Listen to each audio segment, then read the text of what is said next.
মুস্তাকিম Gaddafi ১৯৪২ সালে লিবিয়ার একটি ছোট গ্রামে জন্মগ্রহণ করেন।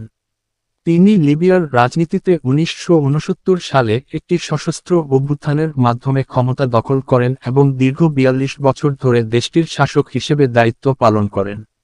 গাদ্দাফির শাসনামল ছিল একদিকে অনন্য জাতীয়তাবাদ ও সমাজতান্ত্রিক ভাবধারার প্রভাবিত, অন্যদিকে তার শাসনপদ্ধতি ছিল স্বৈরাচারী ও গণতন্ত্রহীন।